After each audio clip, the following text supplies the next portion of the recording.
priorités sont ailleurs bu weesoo wàllum politique bi wàllum jafe-jafe askan bi tamit nekk na lu nga xam ne jamono ji priorité la alors Babacar par rapport ak perspective yi ci congrès bi ban njeexital la war a mën a am boo koy def boo ci def analyse surtout ci côté politique. waaw bu dee ci sens politique bi la mën nga wax que ne dina am benn parti politique boo xam ne exprimé wu na def une démonstration de force boo xamante ni peut-être tàmmoon nañ ko di ko gisee ci moom. mais bi ci gën a am solo pour man mooy li nekkoon profondeur u njeexital la nga xam ne daanaka moo di ndaje boobu te lu ci ëpp boo koy xool bu baax non seulement démb maa ngi koy cité ça concernait renouvellement de confiance ak tamit benn leadership boo xamante ni nit ki dina ko imposer au sein d'un parti politique mais da cee bokk également aussi def benn démonstration boo xam ne dinañ comprendre ne peut-être parti politique bi engagement bi nga xamante ni ay militants amoon nañ ko ci biir parti politique bi tey mënees nga jàpp ne bu fekkente ni yokkul amul dara loo xam ne lu ci changé wu la loolu bu ñëw doolee ko ci objectif boo xamante ni da nga koy renouveler pour 2 échéances électorales yoo xamante ni war a ñëw la loolu dafa am lu bare bari loo xam daanaka lu mu mën a dolli ci moom lay indiwaat beneen bi nga xam ne aussi tegu na ci mooy dañoo jàpp ne conséquences politiques yi muy indi ça concerne seulement benn bipolarisation bu ñu jàpp ne mooy am ci diggante ñaari nit tey li xew diggante camp wu président de la République ak camp wu Ousmane Sonko mais da nga ciy boole waale également ce qui est de l'opposition parce que man j'ai toujours dit que ni ne lu bare bare ci wàllum politique tey suñu koy jàngat nañ ko bañ a def wàllum bipolarisation tout court li tax ñeneen ñi parfois ñi am du mal à pouvoir exister c'est parce que peut-être li ñu war a mën a xool comme njeexital ñi jàpp ne moo war a nekk maanaam action de contre-pouvoir lu nekkul ne loolu la ñuy mëne parce que bu ñu naan opposition loolu moo tax ñu koy nekk di wax d'habitude bu ñu naan opposition dañ naan faral di taxaw naan am posture contre-pouvoir mooy am say gët wala say proposition di ko verser ci démarche bi nga xam moom la gouvernement bi di faral di yëkkati mais quand on est dans une nation boo xamante ni si l'on veut mener une opposition de personnes à la limite ci niveau bu mel ni la ñuy yóbbee moo tax ma ne la maa ngi joxee démb l'exemple par rapport ak ce que l'on appelle l'anticipation des paiements de 58 milliards de francs CFA mois de mars fii la ñu fa am échéance boo xam ne échéance record moom la doon pour le Sénégal a réussi à refaire un paiement de 200 et quelques milliards de francs CFA 200 et quelques milliards yooyu Sénégal réussir jour bu ko Sénégal réussir fekk avant ñu koy def ñu bare dañ jàppoon ne défaut de paiement la ñuy def le lendemain demal nga xoolaat lan moo nekkoon taxawaayu ñenn ci ay nit ñu bari ci lañ dem sulliwaat mbootu Financial Times naan Sénégal dafa def benn cachet dettu TRS ci nangam ak nangam rien pour suul peut-être effort boobu nga xamante ni non finance publique def nañ ko par rapport ak échéance les 200 milliards démboog Ndiaye ñu ne meeting politique moo jeex nit ñi dem bëgg a mettre valeur ci lan anticipation paiement 58 milliards pourquoi parce que y a un meeting politique boo xamante ni xew na bëgg nga ciy wane que ne sama yoon nekku ci du ma ciy wax wala lijjantiwuma ko sax nga bëgg jël beneen mbir ne moom ngay mettre en valeur te pourtant lu ko gën a garaaw xew na fi wala lu ko gën a ëpp doyee xew na fi mais daanaka da nga ñëw wane ne sa yoon nekku ci pour ba ñu wan que ne y a benn posture républicain boo xamante ni man léeg-léeg moo may tax a jóg wala man moo ma tax a jóg à chaque fois par rapport liggéey bi may amal c'est pas des questions de posture républicaine ce sont des questions politiques des postures politiques qui se dessinent de manière voilée te loolu dafay bokk peut-être que ci une communication bu ñuy orchestré boo xam ne su fekkee da ngay comprendre bu baax da ngay xam ne li ñuy wax naan après congrès politique bu xewee kenn ku ci ne dina am loo xamante ni loolu lay teg à côté pour jéem a wane posture am carrément par rapport ak situation politique bi nekk di xew loolu nag lu ay nit la di fabriquer fële lu kenn nit di defal boppam la loolu lu la neex mën nga ko comme am jàngat la mais il faut que ñu dem au-delà jàpp ne wàllum congrès bi njeexitalam dafay jeex juste ci diggante Bassirou Diomaye Diakhar Faye ak Ousmane Sonko dafa am ñoo xamante ni daanaka seen posture wala seen ay questions politiques dépassé na ce que l'on appelle benn contre-pouvoir mais dem nañ ba jéggale wàllum contre-pouvoir aujourd'hui ci li ñuy taxaw mooy question de nit ak nit la ñu koy def te loolu booy xool bu baax dafay leer ci fànn yu bare beneen bi ci amaat solo pour man mooy li Bira doon wax sànq te dafa am importance pour nit ñi di ko bàyyi xel mooy situation politique su taxawee kenn ku ne assumer sa position parce que loolu dafa am solo non parce que lii moo tax wala lële la wala fii la amul parce que man dama jàpp ne chaque personne est libre d'avoir une position bu claire dans une situation donnée tey on le dit très souvent capitaine Touré sikk naag ni nangam man li ma gëm lenn la mooy que ne bu ko neexee am na droit bi démb nii la daan gisee ñii la bokkanoon lii tey bokkatu la yéen lépp la fa bokkatoon gëmatu ko bu ko neexee mu jël ko ne fii laa yenu léegi nii laa yenu wala nii la est-ce que noonu la demee c'est une question qu'il faut se poser mais de toute façon loo ci mënta jël comme posture assumer ko mu leer nañ nga am benn aljuma sow lii moo neexee gis-gisam nii lay taxawee nii lay séentoo ak lu mënti xew assumer c'est-à-dire bu ci dem de manière voilée di wane ne wala par exemple li ma doon wax keroog la une situation dafay taxaw nga xam ne lii mooy fee yow nga bëgg a ëlbati fee pour tëggee ko yow ni nga xam ne noonu ko gisee non t'as pas besoin de faire tout ça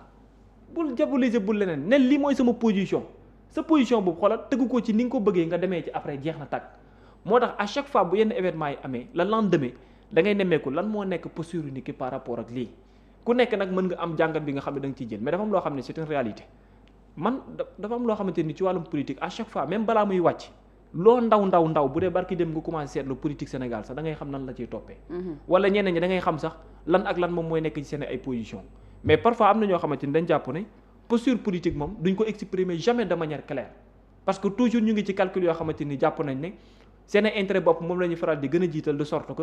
bu ñu amul lu lëndëm rek maanaam du parce que bëgguñ kenn di leen féetale fenn alors qu'en vérité dafa war a am bu fekkee da nga nangoo ne da ngay endossé di def politique dafay laaj une situation donnée en tant que politicien nga ne man lii mooy sama position ci nangam ak nangam. position claire mais entre pouvoir ak opposition dafa war di leer mënuma comprendre que pour man nga war a mën a taxaw mooy li ma dégg Omar wax lu am solo la Omar mi nekkoon ci APR. parce que il a dit parce que nee na mu ne certaines personnes ñoom ils s'opposent à une personne man je m'oppose à un régime. boo amee posture opposition da ngay opposé wu à un régime parce que rôle contre pouvoir moom ngay jouer comme le disait Sidy Lamine Niasse mais quand tu veux garder benn ligne boo xamante ni c'est pour opposer à une personne mais da nga am benn problème boo xam ne mooy taxaw mais léegi nag da ngay jàpp aussi que ne ni ci politique bu Sénégal avec le temps mbir yi dañuy demal di nga comprendre que ne mën naa leer ji nañ te dana weesu ju Bassirou Diomaye Diakhar Faye ñi ne ci ginnaaw wala Ousmane Sonko ñi nekk ci ginnaaw. par contre mën na dem sax ba dessiner les Sénégalais pour ñu comprendre. ñoom ñi nga xamante ni daanaka dañuy am benn posture bi lan mooy nekk seen taxawaay ak lan moo nekkul seen taxawaay donc pour man li ma ci comprendre mooy c'est vrai que la politique sénégalaise gagné na ci mais également aussi pour ñeneen ñi aussi mën na nekk loo xamante ni intérêt bu mag la pour ñoom te conséquences yi muy jur dina dem ba jéggi ji wàllum politique bari na loo xam ne gis nga li ñuy waneegum nii c'est-à-dire barki dem ba léegi ñu ngi koy doy wax mais ce n'est que le début tey boo xoolee bu baax le discours qu'a mené le leader de Pastef man dama jàpp ne bu fekkoon par principe moo tax nga ne da ngay contre diw sàngam ci genn wàll am na loo xam ne peut-être mën na ko changer mais bu fekkente ni nit ki ci wàllu idéologie moo la doyul kooku doo mos a ànd ak moom parce que amul dara lu mu ci changer. pour man dama gis ne discours bi am na évolution mais bu dee ci wàllum principe ak ci wàllum idéologie la Pastef posture am changé wul bu fekkee yow loolu nga gëmul nag yow ci moom doo mos a ànd ak moom mais bu fekkee ci wàllum discours la ak ci yenn yi nii peut-être mën nga jàpp ko ne lu mu gàtt dinaa xaw a alléger sama posture vis-à-vis de Pastef wala yenn ci ay nitam la parce que discours bi mu mën a ci benn côté mooy changé na doon bi ci lu bare bari man diw sàngam wala bàyyi leen xaste wala bàyyi leen attaqué wante wala bàyyi leen nangam ak nangam parce que pour man politique lépp champ bi da koy def comme sens évolue boo xam ne dafay évoluer te plus le temps di dem ngay mën a xam que ne ndax parti politique bi wala nit ñi ne ci parti politique est-ce que ñu ngi gagner en maturité oui ou non parce que boo déggee ñu naan expérience parce que vécu bi moom moo tax anecdote bi ngay am moo la mën a permettre nga xam ëllëg bu situation taxawee lan mooy nekk sa posture situation bii nii Pastef di dund ak bu mu doon dund 2021 ñaari bokkul posture bi seen leader politique amoon en 2021 ba 2024 bokkul aujourd'hui ak posture bi nga xam moom lay dessiner aujourd'hui loolu li ko waral peut-être mooy que ne en politique am na loo xamante ni da nga koy gagner en maturité léegi nag loolu à chaque fois dafa war di dessiner wu ci yeneen par contre nag bu fekkee ki ngay jàkkaarlool en face ñoom dañuy jàpp toujours que ne diw sàngam bi mu yegsee ci étape bi am na ku mu jàkkaarloo woon lii la ko tegaloon comme ay ndëgg sërëx wala lii la ko tegaloon comme contre attaque yow boo demee avec le temps da nga war a différencier sa bopp ak ñeneen ñi c'est-à-dire booy jëflante ak moom aussi nga ne diw sàngam ba mu jëflante ak moom utiliser woon telle stratégie parce que situation bi nii la meloon donc pour man tey su may jëflante ak moom une telle situation taxaw donc man tam nii laay mel ak moom loolu moom moo waral dans son discours man dama jàpp ne dafa am loo xamante ni ci lay anticiper gum li muy anticiper gum mooy que ne am na loo xam ne nar naa ñëwee ci une élection locale aujourd'hui leeragul ci ñu xamuñu conseil constitutionnel dinañ ci ñëw xamaguñ lan mooy nekk ci taxawaay gi ñu ci defati ak yeneen nag yeneen yoo xamante ni war naa mën a ñëw peut-être moom mu jàpp ne posture am aujourd'hui nekkatul ci benn bataille boo xam ne gu muy mën a la parce que ñu bari lendemain bi nga xamante ni limogé nañ ko lañ doon wax mooy maa ngi doon xaar que ne Sénégal dina tàkk mais loolu contexte la woon mais bi ñu nekk ni aussi bokkatul te loolu yëpp dafay bokk ci conséquences yi nga xam ne à chaque fois nga semé benn rendez-vous lu muy indil aux yeux des Sénégalais la mais man ce qu'il faut retenir pour man aujourd'hui mooy dina gën a leer ji pour ñu mën a am benn bipolarisation et si l'on ne fait pas attention au-delà lu weesu ci wàllum congrès bi conséquences yi muy joxe mooy li ñu doon xaarandi ci wàllum opposition pour mu gën koo leeral ci wàllum politique dinañ dem ba moytul disparition bi dafay gën a nekk luy taxaw te daanaka ñaari camp mooy taxaw wala ñaari bloc moom mooy taxaw te loolu weesagul sax léegi mais bàyyil ba ñu gën a dem tuuti ci wàllum doxalin gouvernement bi di nga mën a gis lu bare bari loo xam ne dafay taxawal kon damay leer ne ñu bare bari aujourd'hui gisatuma ne ñu ngi opposé wu parce que idéologie parti bi ci lañ àndatul mais c'est parce que parfois dañuy am benn problème de personne boo xamante ni ci bare bari moom mooy définir carte yi rawatina bu fekkee politique la au niveau national. yaa ngi wax ñaari camp muy camp wu Diomaye ak Sonko ci ñaar yooyu yëpp sànq dikk na Mouhamed mi ngi wax ci avantage yu nga xam ne ku nekk am na ko ci faveur am kii am na assemblée nationale kii yor na leneen ak leneen mais est-ce que loolu tamit ci biir avantage yooyu mënuñu ci gis tamit ay faiblesse ci ñaari côté yëpp. non bu fekkente ni ci wàllum avantage ci côté institutionnel la. mënees nga jàpp ne oui peut-être bu fekkente ni titre républicain bi taxaw na mën a nekk ay faiblesse parce que véritable combat bi nga war a mëne ak benn force bi ngay am avec le peuple su boobaa doo ko mën tey teg wala su fekkente ni ci peuple bi ngay xalaat dëgg-dëgg yenn yi bu arrivé même pour ngay mën ci imposer yenn yi doo ko mën def xam nga tey l'Assemblée nationale am na tey pouvoir wala possibilité peut-être jéem fee initier ne disposition bi nga xamante ni moo war a dissoudre Assemblée nationale bu amee 2 ans dinaa ko jéem a essayer balaa décembre di ñëw xam nga bu neexoon Assemblée nationale mu jéem koo def wala mu jéem koo tenter su neexoon tey le président de la République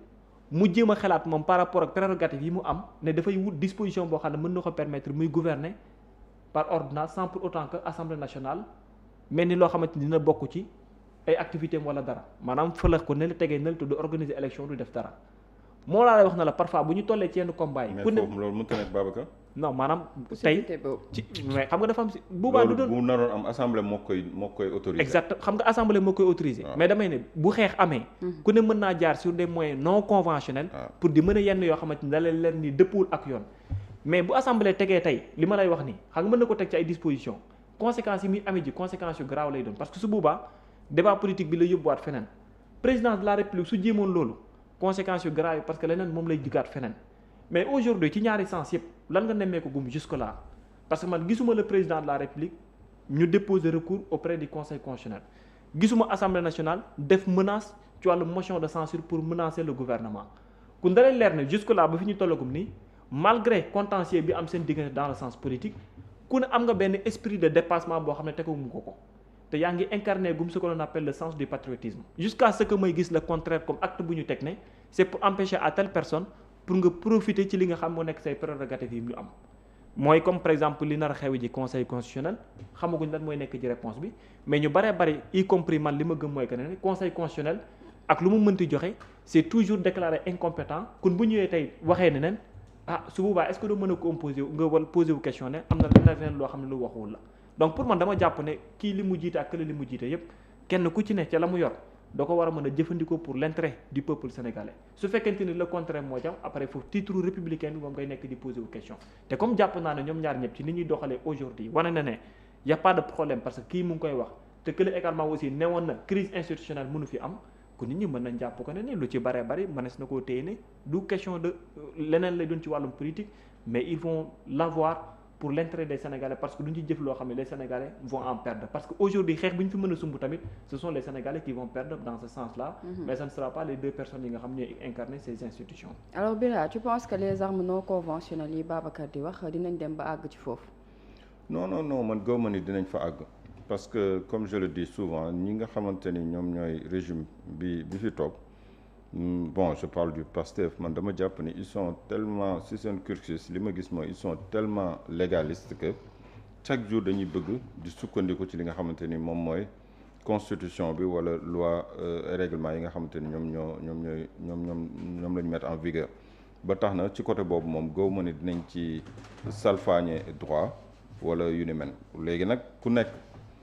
war nga wane ingéniosité ci li nga xamante ni moo di wàllum li la yoon may nga xool noo koy jëfandikoo loolu aussi c'est permis à tout un chacun mais jàpp naa ne daal salfaañe yoon def voilà comme si on avait un monarque non on va pas en arriver là amul lenn loo xamante ni ñi fi nekk gëm naa ni un jour dinañ ko def te du dëppoo ak li nga xamante ni moom mooy les lois et règlements mais nag caay-caay politique bokk na ci ngay trouver ay subterfuge yoo xamante ni da nga koy jële ci li la yoon may juste pour comme dafa mel ni rek bi ñuy dugal loi sur le parrainage mais ñu bëri ils étaient contre ki ko def fexe na ba ñu voté ko mu nekk loo xamante ni lu ñu institutionnalisé la ñeneen ñi nga xamante ni bañ nañu boo xoolee rawatina Pastef te président Diomaye Faye mi bokkoon na ci jamono yooyu ñi doon def le tour des plateaux man mi sax jël naa ko ci interview pour dire non au parrainage. Pastef a toujours été contre le parrainage. Pourtant bi ñu demee ba ci cëppaandaw ga mooy élection 2019 bi ñu demee ba ci cëppaandaw ga nit ñi lan la ñuy wax comme yow da nga contre parrainage pourquoi ngay bokk ci élection yi mais contre naa processus bi jàpp naa ni jaarul yoon c'est pour filtrer wala pour tamiser des candidats di leen xañ seen bokk. mais dès l'instant que voté nañ ko mu nekk lu légal mais dama ci war a dëppoo c'est ça être légaliste maanaam lii je suis totalement contre parce que jàpp naa ni baaxul disposition la boo xamante ni dafay xañ ñenn ñi seen àq ak yelleef bu jaaree fi mu war a jaar ba ñu voté ko ba mu nekk suñu ay téere suñu ay charte léegi yow mi ko bañoon gën koo bañ da nga ci war a dëppoo loolu mooy être légaliste mais être légaliste aussi bokk na ci lii la yoon wax du ma wut leneen nu ma ko contourner pour yàqal ma sàmba wala pour yokkal sama bopp ay man-man mais chaque jour dama koy teg ci ni nga xamante ni loolu mooy disposition parce que nag n'oublions pas que le président de la République jour buy prêter serment dafa yëkkati loxoom waat ni dina respecter te dina faire respecter li nga xamante ni mooy les dispositions de la Constitution. mais est-ce que gisuñu président bu waat ba pare après mu def contraire ci li nga xam ne moom la waatoon. waaw moom non soo gisee may indi sens boobu. oui dafa am ay faits yoo xam ne dafa succédé wu au niveau national. te parfois les politiques yi nga xam ne dañoo am force bu ñu jàkkaarloog seen adversaire ñoom bañuñ ci dara que constitution lii la wax que lii la parce que gis nañ fi fii nit koo xamante ni nee nañ ne carrément yoon moo àddu ba ne jox leen ko mu pour mu war a dem bokk ci une élection. mais une organisation nekk fii à l'intérieur du pays basé wu ko ci ministère de l'intérieur di ko joxe excuse ne du ko delloo. xam nga loolu nag foofu la. te loolu am na fii à l'intérieur du pays foofu ngay laaje ana ki ñu jox. réew mi mu war a doxal yoon ak bànqaas yi nga xamante ni dañoo autonome te war a doxal yoon ana ñu fan la ñu nekk. parce que gis nga fii ba tàyyi yoon maanaam justice joxe décision ay nit duñ ko respecté. voilà féete ci nguur gi te dara fekku leen ci. niveau boobu bu ñu fa àggee y a de quoi avoir peur parce que moom laa lay wax yoon dañ ko fee teg pour ñu respecter ko. teg fi ay nit pour ñu garantir le respect de des chartes et règlements qui sont érigés. léegi nag ku ci nekk nag boo deful la war ça veut dire que day mel ni kon benn combine la pour voilà def lu la neex te xam ni dara du la ci fekk léegi nag pourquoi ñuy wax contre l'impunité contre l'impunité di ko répéter tout le temps parce que nit boo jaaree ci yenn instances yi def fa loo xamante ni waroo ko fa def waruñu la bàyyi noonu nga dem à chaque fois tu dois rendre compte parce que ki defoon loolu ngay wax ni DGE tey turam ñëpp xam ko di cendee la anamu déggatoo gisatoo ko photoom sax seenatoo ko mais yow def nga loo xamante ni waroo ko def mais pourquoi mu war a nekk loo xamante ni après ça passe comme perte de profit indi na ay jaamaarloo am na ay xeex am na ay émeute ay nit yàqule nañ ci ay nit dee nañ ci te yow yaa ko sooke wala keneen moo ko sooke mais yow après voilà pépère dara du la ci fekk nga dem toogaat sa ruq di xaaraat beneen occasion mais écoutez est-ce que réew noonu la war a doxee ku def naka sudul noonu ku jalgati yoon war nañ la mën a laaj pourquoi nga joxe explication bu dee tu es coupable ñu teg la ci yoon mais nit warul mën a nekk ci réew ñu dénk la ay prérogatives yoo xam te ne da nga prêter serment. am na prérogatives yoo xam ñu ko def dañoo waat ni dinañ respecter charte.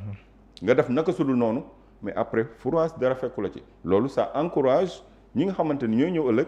que ñu def lu leen neex parce que ñi ko defoon démb dara fekku leen ci après dëkk ba fan lay mujj na sax. mais loolu yëpp mu ngi mujjee ci ce que l'on appelle parfois nga manqué peut-être. benn puissance bi dans le cadre légal. nga dem utiliser une puissance illégale. pour remplacer ko waaw illégale pour remplacer ko phase boobu. mooy que ne à chaque fois les démonstrations de force politique wàcc ñi nga xam ne en face dañoo war a def benn contre-attaque dans le sens politique pour contrer su ñu amul puissance politique boobu noonu ils vont aller puiser par rapport ak les moyens illégaux yi nga xamante ni illégaux yi nga xam moom la ñu am pour faire face au. est-ce que réew moom mën nañu wax ni c'est un pays de droit alors. mënuñu wax ni c'est un pays de droit. réew moomu kon ku mën sa morom duma nit mën na la romb léegi def la jaay la doole te dara du ko ci fekk. alors que la loi doit être impersonnelle. warul xool kii la wala kii la justice aussi, la main de la justice ne doit pas trembler lorsqu'il s'agit de sanctionner loolu mooy je pense un état normal réew moo xam te ni yoon moo fay daw. mais est-ce que wane gu mel exemple ci phase boobu lan parce moo que tax toujours impunité moom moo gën a nekk luy taxaw sur la scène. mais lan moo tax daaw Babacar boobu ba léegi nga dégg ñenn ñi peut-être nekkuñu ci benn parti politique mais li leen ñor mooy pourquoi la justice tarde à éclairer la lanterne des Sénégalais ci li nga xamante ni xew na fi pourquoi on ne doit pas situer les responsabilités ñii def seen loi d'amnistie wëlbatiku naan abroger leen loi bi ñi ku nekk daal mel ils se narguent du peuple en fait. La paix. Ils sont en train de narguer le peuple. ban jàmm il faut que les choses soient édifiées il faut édifier les choses ñu xam qui a fait quoi que les responsabilités soient situées bu ko defee pour qu'on puisse avancer mu leer la ni la woon dootu fi amati mais pourquoi ñu bëgg a suul yëf yi pourquoi bi dëkk bi di metti nervi yi nga doon gis ñu yor seeni gourdin nekk ci ay pick-up di def seen lu leen neex bien armé ñooñu tey anañu